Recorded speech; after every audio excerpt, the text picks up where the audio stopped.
그저 배고픈 노인에게 내어준 식은 밥 한 덩이가 10년 뒤 우리 가문을 일으키고 내 자식의 목숨을 구하는 천금 같은 복이 되어 돌아올 줄은 꿈에도 몰랐습니다. 사람의 인연이란 참으로 묘해서 내가 베푼 작은 온기가 결국 나를 살리는 법이더군요. 인생사 세옹지 말하지만 그날 밤의 선택이 제 평생 가장 위대한 일이었음을 이제야 고백합니다. 조선의 숨은 야담의 이야기가 계속될 수 있도록 구독과 좋아요로 응원의 마음을 보내주세요. 그럼 조선의 숨은 야담 이야기 지금 바로 시작합니다.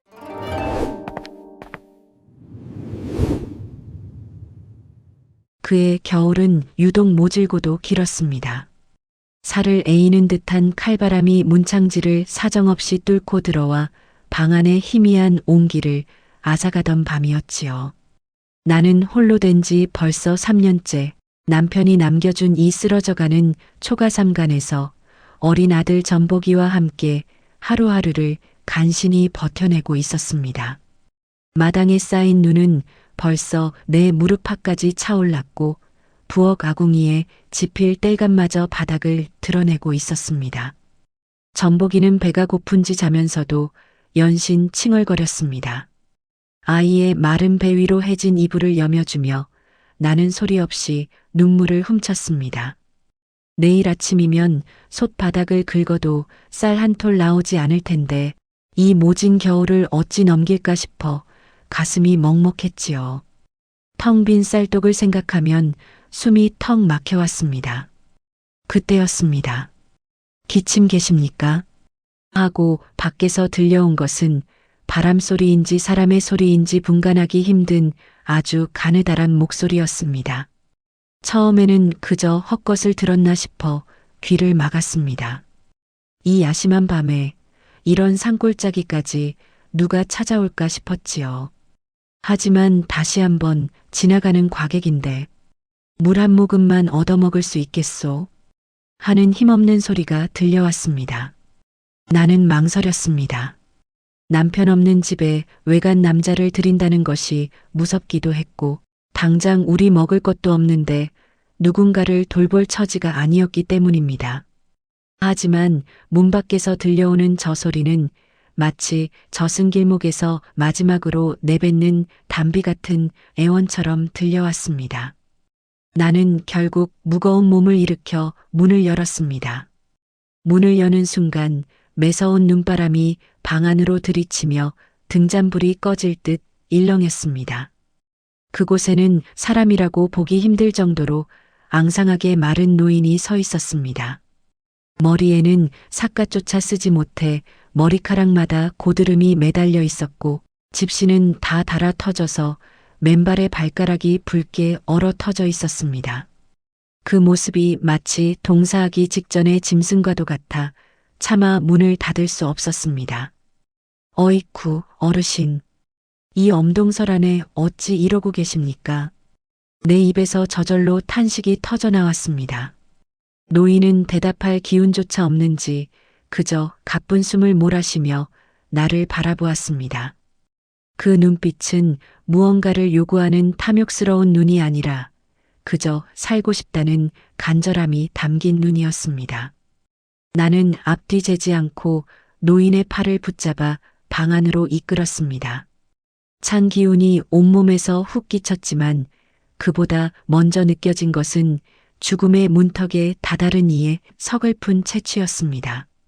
방 안으로 들어온 노인은 온몸을 벌벌 떨며 한참을 바닥에 엎드려 있었습니다. 나는 얼른 부엌으로 달려가 아궁이에 남은 잔불을 모아 물을 끓였습니다. 그리고 선반 구석에 아껴두었던 내일 아침 전복이에게 주려던 마지막 쌀 한 홉을 꺼냈습니다. 손이 떨렸습니다. 이걸 쓰면 내일 아침 우리 아이는 굶어야 하는데. 하지만 내 눈앞에서 죽어가는 이 노인을 외면한다면 하늘에 있는 남편을 나중에 무슨 낯으로 볼까 싶어 눈을 감고 쌀을 씻었습니다. 얼마 지나지 않아 구수한 밤 냄새가 작은 방 안을 채우기 시작했습니다. 잠결에 밤 냄새를 맡은 전복이가 눈을 비비며 일어났습니다. 아이는 낯선 노인의 모습에 놀란 듯 내 치맛자락을 붙잡고 숨었습니다. 나는 말없이 아이의 머리를 쓰다듬으며 솥바닥까지 닥닥 긁어 정성껏 차린 밥상을 노인 앞에 내놓았습니다.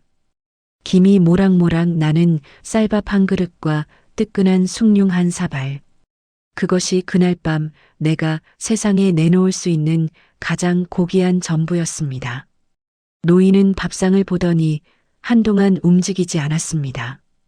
그러더니 갑자기 어깨를 들썩이며 소리 없이 울기 시작했습니다.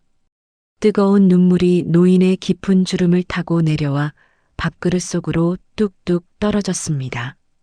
나는 그 눈물의 의미를 알 것 같아 아무 말도 하지 못했습니다. 노인은 떨리는 손으로 수저를 들고는 마치 그것이 이 세상 마지막 식사인 양 한 톨 소중히 밥을 입으로 가져갔습니다. 하지만 그땐 알지 못했습니다. 이 노인이 밥 한 그릇을 비우고 나면 우리 모자의 운명을 송두리째 뒤흔들 기묘한 재앙을 건네게 될 것이라는 사실을 말입니다. 과연 이 노인의 정체는 무엇이며 옥분이 건넨 이 마지막 밥 한 그릇은 어떤 기적을 불러오게 될까요? 노인은 한참 동안이나 말없이 빈 그릇을 내려다보았습니다. 밥알 한 톨 남기지 않고 싹싹 비워낸 녹그릇 바닥에는 노인이 흘린 눈물 자국만이 희미하게 얼룩져 있었지요. 방 안에는 오직 가쁜 숨을 몰아쉬는 노인의 거친 숨소리와 문 밖에서 울어대는 칼바람 소리만이 가득했습니다. 나는 노인이 다 드신 상을 물리기 위해 조심스레 손을 뻗었습니다. 그때였습니다.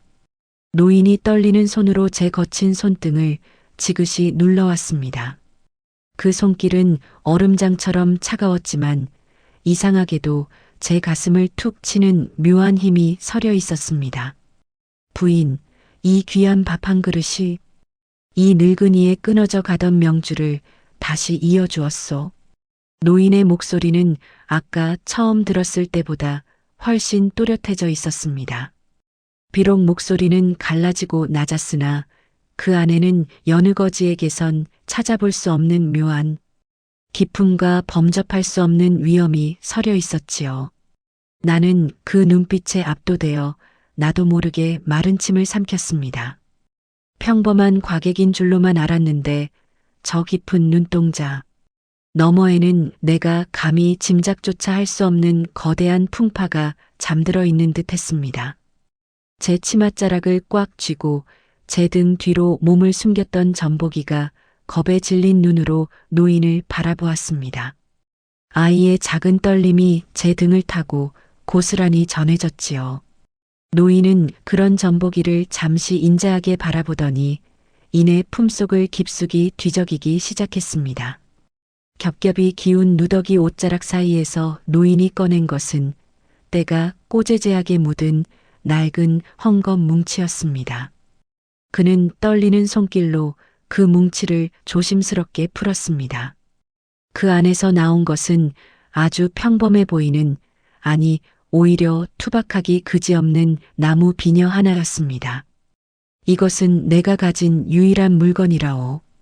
보아하니 대개 처지도 만만치 않아 보이는데 이 비녀를 고이 간직하시게.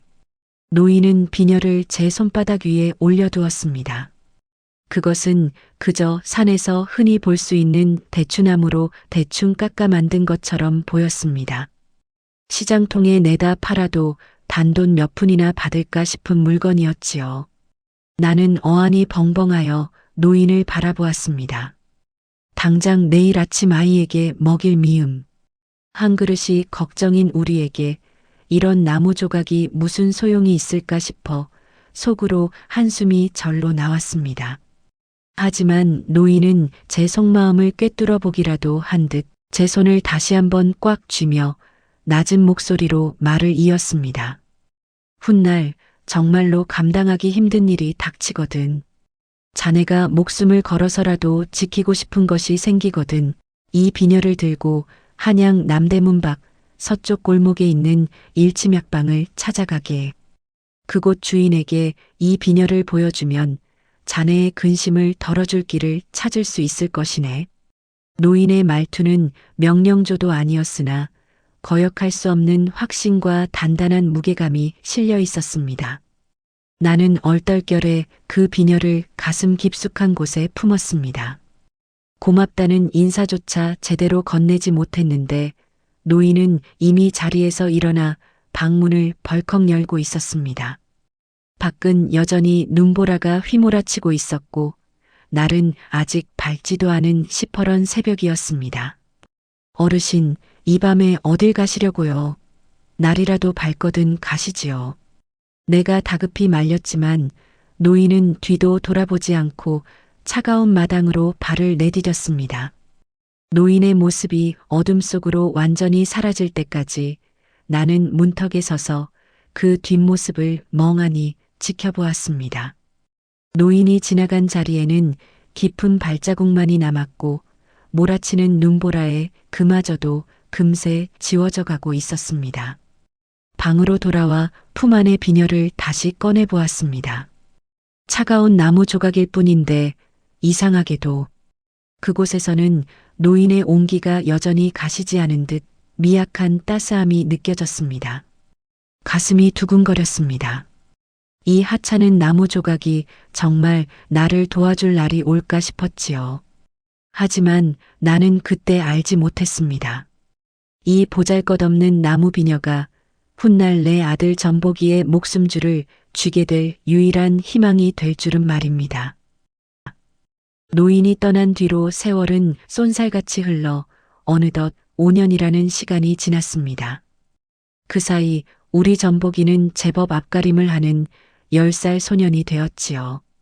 아비 없이 자란 자식이라 손가락질 받지 않게 하려고 저는 남의 집 빨래며 바느질을 도맡아 하며 손톱이 닳도록 일을 했습니다.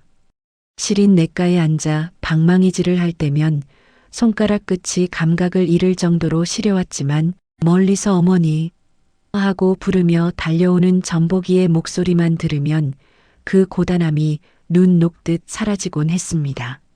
하지만 호사다마라 했던가요? 유독 무더위가 기승을 부리던 그의 여름 전복이가 산에서 나무를 해오다 갑자기 쓰러졌다는 소식을 들었습니다. 정신없이 달려가 보니 아이는 흙바닥에 쓰러져 불덩이처럼 뜨거운 몸을 가누지도 못한 채 신음하고 있었습니다. 처음엔 그저 더위를 먹었거니 싶어 찬물로 몸을 닦아주고 미음을 쑤어 먹였지만 날이 갈수록 아이의 병세는 깊어만 갔습니다. 아이의 숨소리는 마치 다 타버린 장작이 바스라지는 소리처럼 거칠고 위태로웠습니다. 마을에 용하다는 의원을 불러보았지만 모두가 고개를 저었습니다. 이건 사람의 힘으로 고칠 수 있는 병이 아니오. 명줄이 이미 다 했으니 마음의 준비를 하시는 게 좋겠소. 의원의 그 비정한 한마디는 제 가슴을 녹슨 낫으로 도려내는 듯 했습니다. 아이고 선생님, 제발 살려주세요. 내 아들 전복이 없이 내가 어찌 삽니까? 의원의 바짓가랑이를 붙잡고 울부짖었지만 돌아오는 것은 가여운 시선과 서글픈 침묵뿐이었습니다. 의원이 떠난 뒤 남겨진 것은 썰렁한 마당에 흩날리는 흙먼지뿐이었습니다. 전복이의 숨소리는 하루가 다르게 가늘어졌습니다. 이제는 미음조차 넘기지 못하고 그저 마른 장작처럼 말라갔지요. 집안에 있는 소치며 요며 팔 수 있는 것은 죄다 팔아 약을 지었지만 아무런 소용이 없었습니다. 텅 빈 방 안에는 아이의 가녀린 신음만이 가득했습니다. 돈도 떨어지고 희망도 사라진 그 밤, 저는 아이의 차가워지는 손을 잡고 무작정 신령님께 빌었습니다. 제 목숨을 가져가도 좋으니 제발 이 아이만큼은 살려달라고 가슴이 찢어지도록 애원했습니다. 그때였습니다. 절망의 끝에서 잊고 있었던 기억 하나가 벼락처럼 뇌리를 스쳤습니다. 5년 전 그 눈보라 속에서 사라졌던 거지 노인의 목소리가 귓가에 쟁쟁하게 울렸습니다. 정말로 감당하기 힘든 일이 닥치거든. 목숨을 걸어서라도 지키고 싶은 것이 생기거든. 이 비녀를 들고 한양의 일침약방을 찾아가게. 저는 미친 듯이 벽장 구석을 뒤지기 시작했습니다. 손톱이 깨지고 먼지가 눈에 들어가 눈을 뜰 수 없었지만 멈출 수 없었습니다. 그리고 마침내 먼지 쌓인 낡은 상자 밑바닥에서 그 나무 비녀를 찾아냈습니다. 그래, 이거야. 이게 마지막 희망이다. 저는 주저할 시간이 없었습니다. 전보기를 포대기로 싸서 제 등에 업었습니다. 아이의 몸무게는 깃털처럼 가벼워져 있었고 등에 닿는 아이의 체온은 여전히 제 살을 태울 듯 뜨거웠습니다. 한양까지는 좋기 사흘 밤낮을 쉬지 않고 걸어야 하는 먼 길. 아녀자 혼자 몸으로 병든 아이를 업고 가기엔 죽음보다 힘든 고행이 될 것임을 알았지만 저는 단 한순간도 망설이지 않았습니다. 아이의 여린 심장 박동이 제 등을 타고 전해질 때마다 저는 입술을 깨물며 신을 고쳐 신었습니다. 마을 어귀를 벗어나 산길에 접어들었을 때 뒤를 돌아보았습니다. 정든 내 집이 점점 어둠 속으로 작아지고 있었습니다. 전보가 조금만 참거라. 어미가 꼭 너를 살릴 게다. 그 노인네 말이 정말이라면 한양에만 가면 내가 살 수 있다. 저는 거칠게 몰아쉬는 숨을 참으며 발걸음을 재촉했습니다. 하지만 제 앞길을 가로막는 것은 험한 산길만이 아니었습니다. 칠흑 같은 어둠이 내려앉은 고갯마루에서 저는 제 운명을 뒤흔들 또 다른 위협과 마주하게 됩니다. 과연 옥부는 산길의 험난함을 뚫고 한양 일침약방에 무사히 도착할 수 있을까요? 그리고 깊은 산속에서 그녀의 앞을 막아선 검은 그림자들의 정체는 무엇일까요? 한 걸음 떼기가 천근만근이었습니다. 등에 업힌 전보기의 숨결은 이제 제 목덜미를 뜨겁게 달구는 화로 같았지요. 아이가 내뱉는 어머니, 목이 말라요. 라는 가느다란 헛소리가 환청처럼 귓가를 맴돌았습니다. 저는 입술이 바짝 타들어가 피가 맺히는 줄도 모르고 험한 고갯길을 오르고 또 올랐습니다. 집시는 이미 해져서 엄지발가락이 삐져나왔고 돌부리에 채인 발끝에서는 진물이 배어나왔지만 멈출 수 없었습니다. 내가 멈추는 그 순간이 바로 내 아이의 숨이 멎는 순간임을 알았기 때문입니다. 산의 정적은 무거웠고 밤 공기는 폐부 깊숙이 칼날처럼 박혔습니다. 산세가 깊어질수록 숲은 굶주린 짐승의 아가리처럼 어둡고 깊어졌습니다. 이름 모를 산새들의 울음소리가 마치 저승사자의 부름처럼 들려와 온몸에 소름이 돋았지요. 그때였습니다. 우거진 덤불 사이로 거친 숨소리가 들리더니 웬 산의 셋이 갑자기 앞을 가로막았습니다. 그들은 하나같이 눈매가 매섭고 입가에는 비열한 웃음을 머금고 있었습니다. 누더기 같은 옷차림에 허리춤에는 이 빠진 낙과 몽둥이를 차고 있는 꼬리, 길 가던 과객의 보따리나 털어먹는 산적 무리가 분명했습니다. 어이쿠, 이게 누구야? 이 깊은 밤중에 아낙네 혼자서 누굴 저렇게 업고 가실까? 대장격으로 보이는 사내가 가래 끓는 목소리로 낄낄거리며 다가왔습니다. 나는 본능적으로 뒷걸음질을 쳤습니다. 등에 업힌 전보기가 놀라지 않게 포대기를 더욱 꽉 조여매었지요. 심장이 터질 듯이 뛰고 온몸에 털이 곤두섰지만 여기서 물러설 수는 없었습니다. 제발 길을 좀 비켜주십시오. 제 아이가 죽어갑니다. 한양에 가야 아이를 살릴 수 있습니다. 제발 부탁드립니다. 내 목소리는 파르르 떨리고 있었습니다. 한양? 거긴 왜 가? 가진 게 있으면 내놓고 가야지. 저 등에 업힌 보찜 안에 든 게 뭐야? 비단이라도 들었나? 사내 중 하나가 내 어깨를 거칠게 잡아챘습니다. 나는 비명을 지르며 바닥에 쓰러졌습니다. 무릎이 돌바닥에 부딪히며 살이 터지는 통증이 느껴졌지만 나는 내 몸보다 등에 업힌 아이가 다칠까봐 몸을 둥글게 말아 아이를 감쌌습니다. 사내들은 짐승처럼 달려들어 내 몸을 뒤지기 시작했습니다. 하지만 내게 가진 것이라곤 며칠 밤낮을 걸으며 아껴 먹으려던 딱딱한 주먹밥 몇 덩이와 낡은 물병뿐이었지요. 에잇, 퇴. 정말 찢어지게 가난한 년이구먼. 돈 한 푼 없잖아. 사내가 내 보찜을 발로 차며 욕설을 내뱉었습니다. 그때였습니다. 내 품 안 깊숙이 심장 가까이 넣어두었던 그 나무 비녀가 바닥으로 툭 떨어졌습니다. 5년 전 그 노인이 주었던 초라하기 짝이 없는 대추나무 비녀였습니다.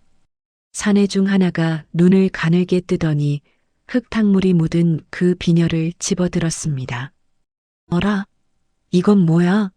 나무 쪼가리 주제에 묘하게 매끄러운 게 향이 나는데? 이거 어디서 훔친 거 아니야? 그 비녀를 뺏기면 전복이를 살릴 유일한 희망이 끊어지는 것이었습니다. 나는 정신이 번쩍 들었습니다. 어디서 그런 힘이 나왔는지 나는 사내의 다리를 붙잡고 처절하게 매달렸습니다. 안 됩니다. 그것만은 제발 돌려주십시오. 제 목숨을 가져가셔도 좋으니 그것만은 건드리지 마십시오. 제 아이를 살릴 유일한 물건입니다. 나는 머리를 땅바닥에 짓지으며 피가 나도록 빌고 또 빌었습니다. 사내들은 그런 나의 처절한 모습이 가당치도 않은지 박장대소하며 비녀를 장난감처럼 던지고 받았습니다. 이게 그렇게 중요해? 그럼 내 눈앞에서 부러뜨려 주지. 이런 나무 막대기가 뭐라고. 그래.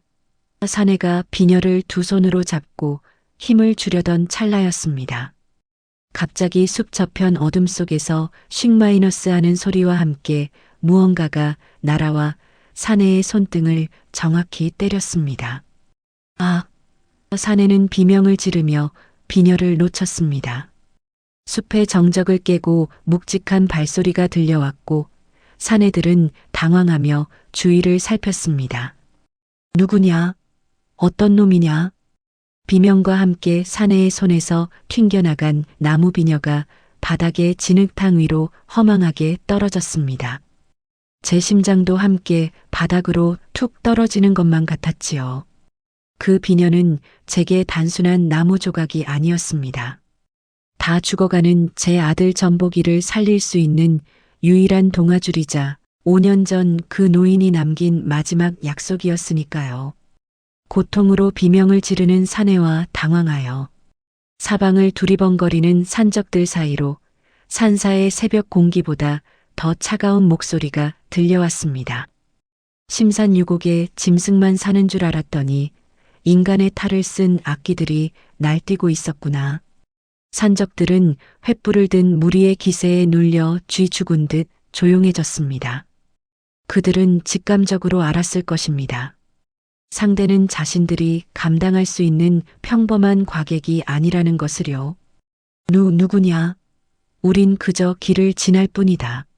산적 두목이 떨리는 목소리로 소리쳤지만 어둠 속에서 나타난 사내는 대답 대신 바닥에 떨어진 나무 비녀를 향해 천천히 걸어갔습니다. 그의 발소리가 낙엽을 밟을 때마다 제 가슴도 함께 울렁거렸습니다.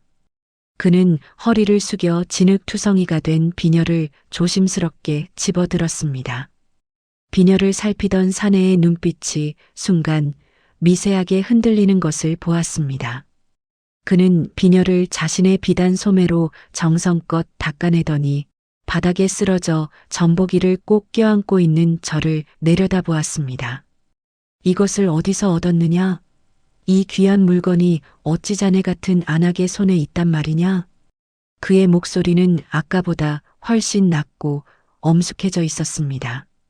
저는 피와 흙이 섞인 침을 삼키며 간신히 대답했습니다. 5년 전 눈보라 치던 밤에 저희 집을 찾아온 어느 거지 노인장께서 아이가 죽을 고비에 처하거든 한양 일침약방으로 가라며 주신 것입니다.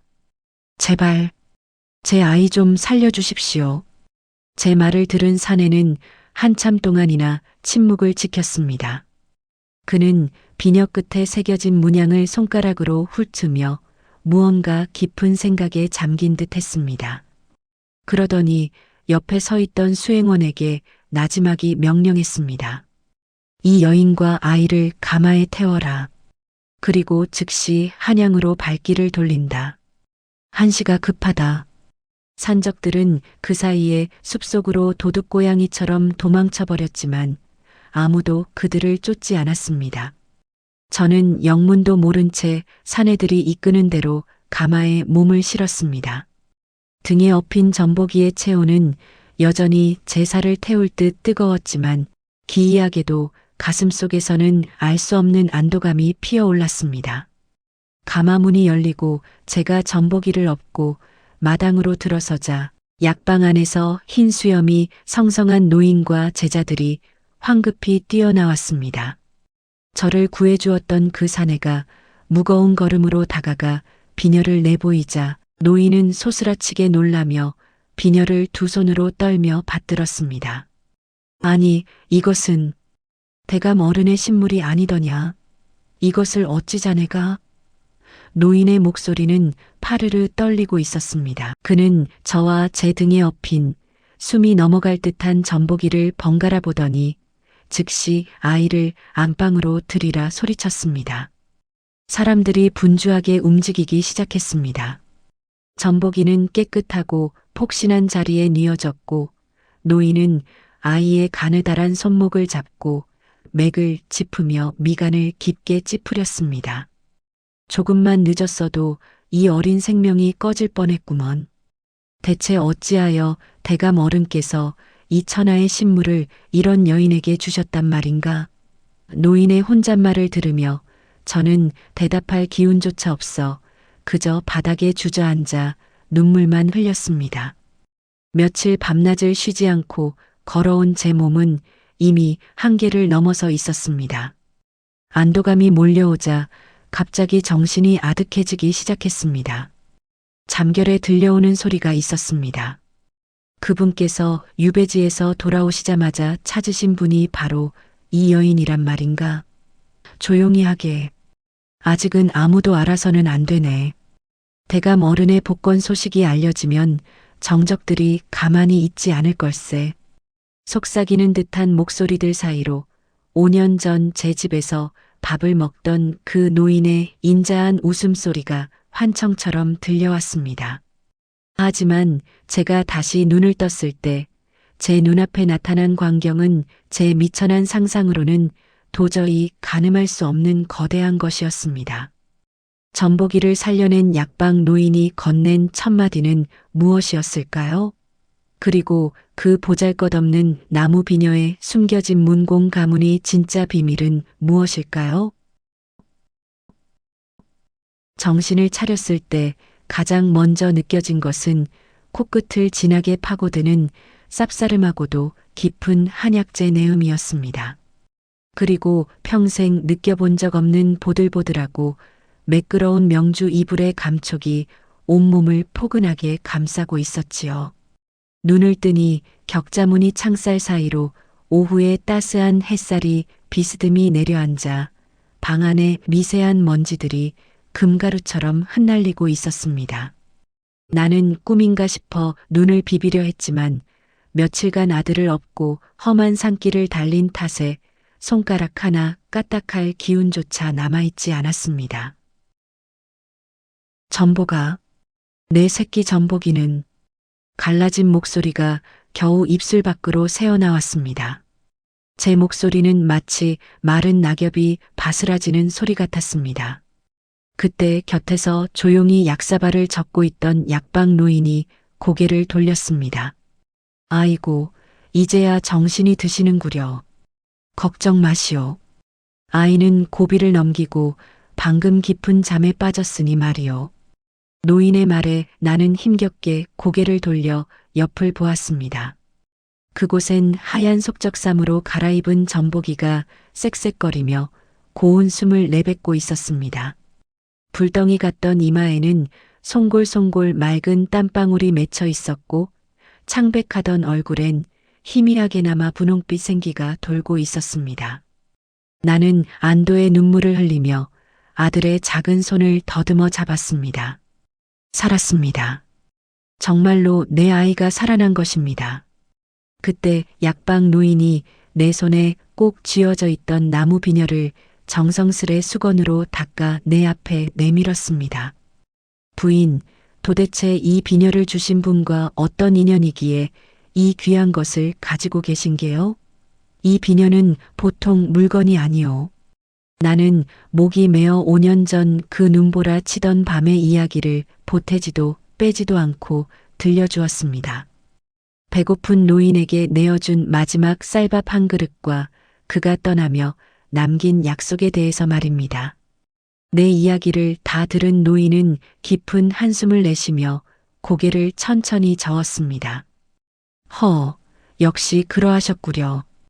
부인이 목숨을 구한 그 어르신은 다름 아닌 이 나라의 전임 영의정이셨던 문공 어르신이요. 영의정이라니요. 그저 다 죽어가는 거지 노인인 줄만 알았던 그분이 일국의 정승이었다는 말에 나는 가슴이 철렁 내려앉았습니다. 그 어르신께서 정쟁에 휘말려 억울한 누명을 쓰고 유배를 가시던 중 간신들의 자객을 피해 도망치시다 부인의 집까지 흘러드신 모양이요. 그 밤 부인이 내어준 밥 한 그릇이 아니었다면 이 나라는 큰 기둥을 잃었을 것이요. 노인은 말을 이었습니다. 그분은 비록 권자에서 물러나 유배지를 전전하셨으나 최근 왕께서 그분의 결백을 아시고 다시 한양으로 불러올리셨소. 지금은 왕의 가장 가까운 곳에서 국정을 살피고 계시지. 부인이 내어준 그 밥 한 그릇이 단순히 한 노인의 허기를 채운 것이 아니라 이 나라의 기둥을 다시 세운 셈이요. 나는 믿기지 않는 사실에 입을 다물지 못했습니다. 그저 배고픈 이에게 밥을 주는 것이 사람의 도리라 생각했을 뿐인데 그것이 이토록 거대하고 무거운 인연으로 돌아올 줄이야 어찌 알았겠습니까? 가슴이 두근거려 진정이 되지 않았습니다. 이 비녀는 어르신 가문의 가신들에게 내리는 신물과 같은 것이요. 이것을 가져오는 자는 어르신 본인을 대하듯 귀히 여기라는 뜻이지요.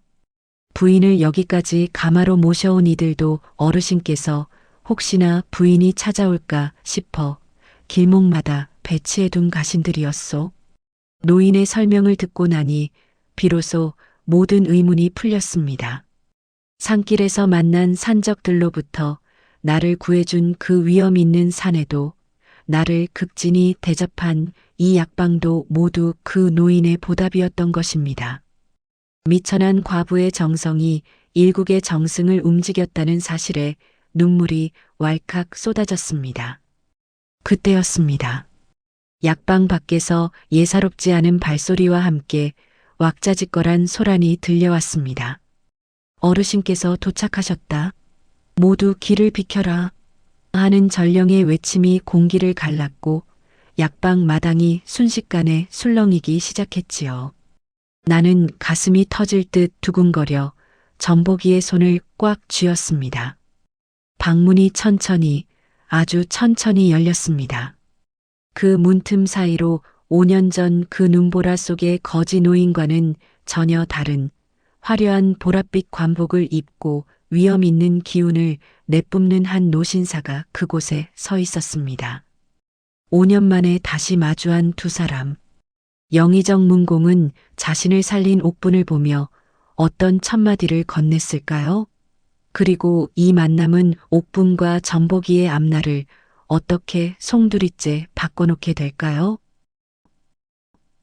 방문이 활짝 열리며 쏟아져 들어온 것은 차가운 밤 공기가 아니라 형언할 수 없는 위험과 묵직한 치명의 냄새였습니다. 그곳에 서 있는 이는 5년 전 누더기를 걸치고 내 집문간에서 쓰러져 가던 그 노인이 아니었습니다. 머리에는 정자관을 쓰고 가슴에는 학이 새겨진 짙은 보랏빛 관복을 정갈하게 차려입은 그야말로 일국의 정승다운 풍모를 지닌 어르신이 서 계셨지요. 하지만 그 깊게 패인 주름 사이로 번지는 인자한 눈빛만은 그날 밤 숭늉한 사발에 눈물을 흘리던 그 노인의 것이 분명했습니다. 나는 나도 모르게 바닥으로 몸을 낮추어 엎드렸습니다. 어르신. 목소리가 나오지 않았습니다. 떨리는 손으로 바닥의 멍석을 움켜쥐었지요. 어르신은 천천히 걸음을 옮겨 내 앞에 다가와 멈춰 섰습니다. 가죽신의 앞코가 내 눈앞에 보였을 때 나는 숨조차 크게 쉴 수 없었습니다. 그런데 그때 묵직한 비단 자락 스치는 소리와 함께 어르신이 직접 허리를 숙여 제 거친 손을 잡으시는 게 아니겠습니까? 부인, 고개를 드시오. 내가 늦지 않게 사람을 보낼 수 있어 천만다행이었소. 어르신의 목소리는 5년 전보다 훨씬 힘이 있었지만 그 속에 담긴 다정함은 여전했습니다. 나는 고개를 들어 어르신을 보았습니다. 어르신, 정말 그분이 맞으십니까? 정승판서 어르신께서 어찌 저희 집 같은 누추한 곳을. 내 물음에 어르신은 허허로운 웃음을 지으며 곁에 잠든 전복이를 바라보았습니다. 부인이 내어준 그 밥 한 그릇이 아니었다면 나는 이미 5년 전 그 산골짝 눈더미 속에서 혼백이 되었을 것이오. 내가 다시 도성에 돌아와 이 자리에 앉게 된 것은 모두 부인이 보여준 그 따뜻한 인심 덕분이지. 어르신은 품속에서 내가 가져온 나무 비녀를 꺼내 들었습니다. 이 비녀를 들고 여기까지 오느라 고생이 많았소. 내 가문의 가신들에게 이 비녀는 목숨과도 같은 명이거늘 부인이 이것을 버리지 않고 간직해 주어 내 마음이 참으로 가볍소. 어르신은 즉시 약방 노인에게 명하여 전복이에게 필요한 가장 귀한 약재를 아낌없이 쓰게 했습니다. 또한 도성 안한적한 곳에 우리 모자가 머물 수 있는 깨끗한 거처를 마련해 주셨지요. 당분간 이곳에서 아이의 병을 완전히 고치도록 하시오. 아이의 눈매를 보니 기골이 영특하여 장차 크게 될 제목이구먼. 내가 직접 아이의 스승을 찾아보겠소. 어르신의 그 한마디는 내게 천군만마와도 같았습니다. 며칠 뒤 전복이는 기적처럼 자리에서 일어났습니다. 아이는 처음 보는 화려한 방안 풍경에 눈이 휘둥그레졌지만 곧 어르신께 의젓하게 인사를 올렸지요. 어르신은 그런 전복이를 보며 흐뭇한 미소를 지으셨고 약속대로 당대 최고의 학자를 불러 아이에게 글을 가르치기 시작했습니다. 시골 마을에서 가난에 허덕이며 나물이나 캐던 전복이가 이제는 비단옷을 입고 붓을 잡게 된 것입니다. 이 모든 것이 그날 밤 베푼 밥 한 그릇에서 시작되었다니 정말 꿈만 같은 일이었습니다. 하지만 세상 일은 그리 호락호락하지 않았습니다. 어르신이 우리 모자를 이토록 극진히 대한다는 소문이 도성 안에 퍼지자 어르신을 시기하던 반대 세력들이 눈을 부라리기 시작했습니다. 영의정 대감이 정체 모를 천민 여인과 아이를 끼고 돈다는 고약한 유언비어가 대궐까지 흘러들어갔고 어느 날 밤 우리 모자가 머물던 별채에 낯선 그림자들이 소리 없이 스며들었습니다.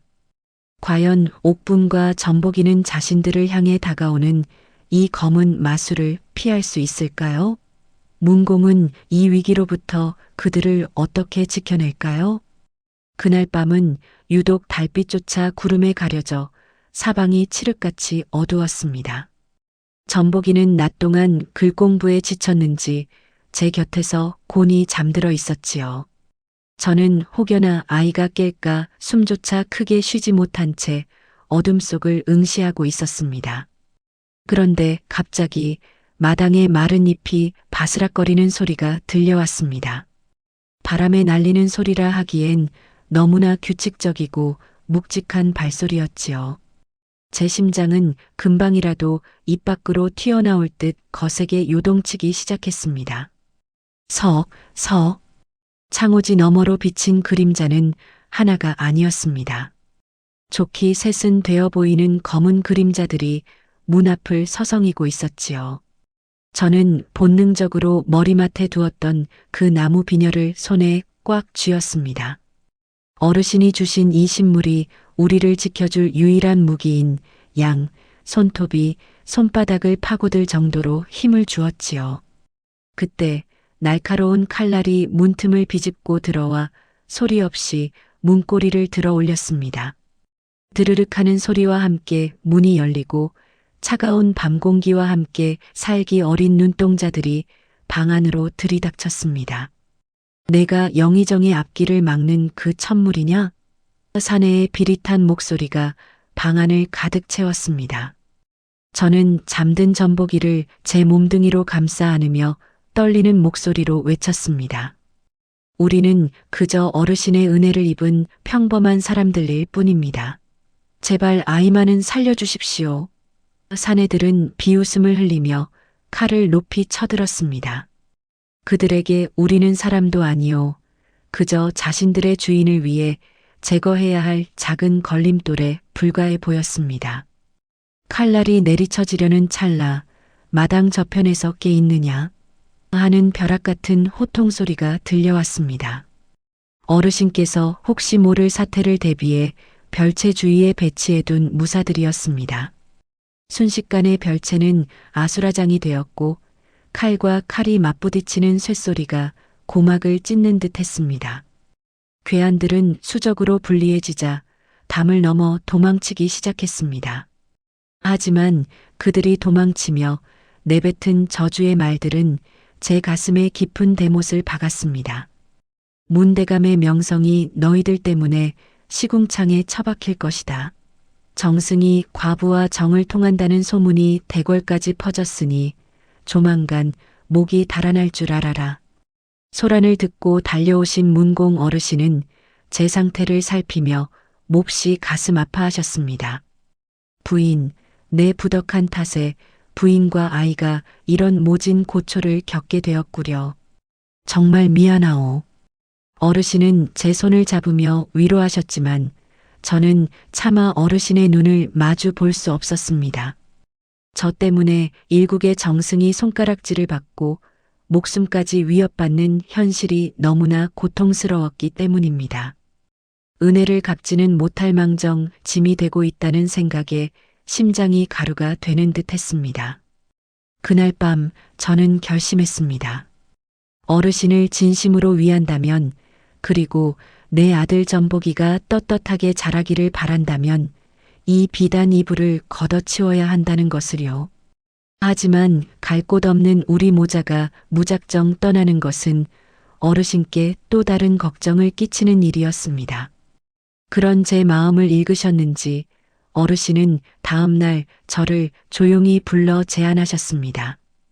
부인, 한양의 눈이 너무 많소. 잠시 평양에 있는 내 별장으로 내려가 있는 게 어떻겠소? 그곳은 인적이 드물고 공기가 맑아 아이가 학문에 정진하기에도 좋을 것이요. 저는 어르신의 배려에 고개를 숙이며 눈물을 삼켰습니다. 그것은 도망이 아니라 훗날을 도모하기 위한 뼈아픈 후퇴였습니다. 저는 손때 묻은 나무 비녀를 가슴 깊숙이 품고 다시 길을 떠날 채비를 했습니다. 비록 비단옷은 벗어 던졌으나 제 마음속엔 전복이를 향한 더 단단한 결의가 타오르고 있었지요. 과연 평양으로 떠난 옥분과 전복이에게는 어떤 세월이 기다리고 있을까요? 10년이라는 긴 시간 동안 전복이는 어미의 한을 풀 수 있을 만큼 장성할 수 있을까요? 평양으로 향하는 길은 멀고도 험했습니다. 한양의 화려한 기와 지붕이 산등성이 너머로 사라질 때마다 제 가슴 한구석은 시린 바람이 부는 듯 허전했지요. 하지만 등에 업힌 것이 아니라 이제 제법 제 발로 씩씩하게 걷는 전복이의 손을 잡으니 어미로서 다시금 기운이 났습니다. 어르신께서 마련해 주신 평양의 별장은 대동강 물줄기가 멀리서 내려다 보이는 호젓한 산자락에 자리 잡고 있었습니다. 비록 화려하지는 않았으나 글 읽는 소리와 배 짜는 소리만이 가득할 고요하고 평화로운 곳이었지요. 세월은 대동강 물줄기처럼 소리 없이 그러나 쉼 없이 흘러갔습니다.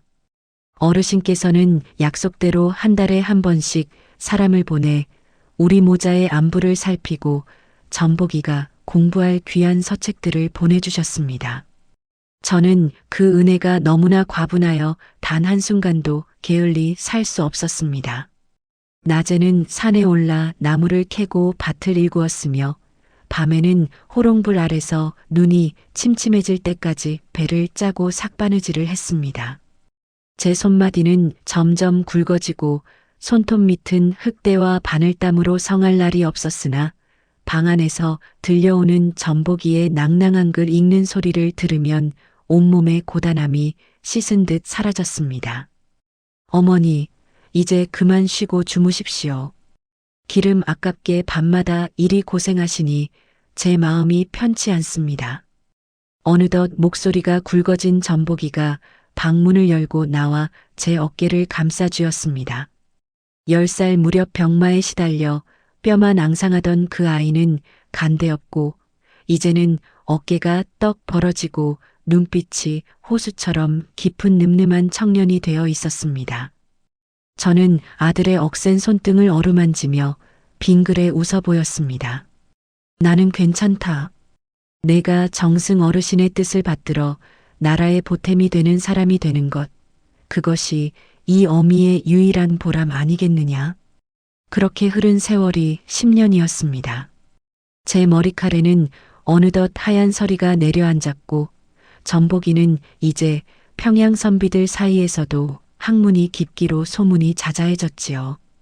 드디어 과거 시험 소식이 들려왔을 때 전복이는 제 앞에 정갈하게 무릎을 꿇고 절을 올렸습니다. 어머니, 이제 제가 어머니의 굽은 등을 펴드릴 때가 되었습니다. 한양에 가서 영의정 어르신을 뵙고 당당히 제 이름을 세상에 알리고 오겠습니다.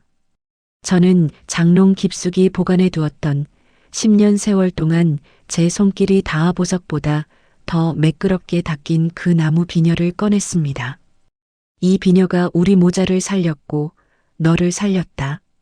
이것을 어르신께 보여드리면 내가 누구인지 바로 아실 게다. 부디 몸 조심하고 뜻한 바를 이루고 오너라. 저는 아들의 보찜 속에 비녀를 소중히 갈무리해 주었습니다. 전복이가 대문을 나서 멀어질 때까지 저는 살인문에 기대어 서서 아들의 뒷모습을 보고 또 보았습니다. 10년 전 눈보라 속에서 거지 노인을 만났던 그날 밤부터 오늘까지의 일들이 마치 한 폭의 그림처럼 스쳐 지나갔습니다. 기도가 절로 나왔습니다. 부디 저 아이의 앞길에 기적이 함께하기를 말입니다. 전복이가 떠난 뒤 평양의 집은 유독 넓고 차갑게 느껴졌습니다. 밥 한 그릇을 지어도 먹어줄 이가 없으니 솥바닥을 긁는 소리만이 쓸쓸하게 울려 퍼졌지요. 하지만 한 달 뒤 평양 전체가 들썩일 만큼 큰 소식이 바람을 타고 날아왔습니다. 장원급제, 평양의 이전복이 과거 시험에서 장원을 했다더라. 마을 사람들이 제 집으로 구름처럼 몰려와 축하의 인사를 건넸습니다.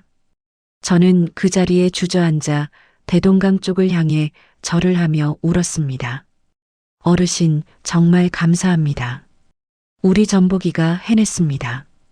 그리고 며칠 뒤 수많은 말방울 소리와 함께 화려한 가마 행렬이 제 집 앞에 멈춰 섰습니다.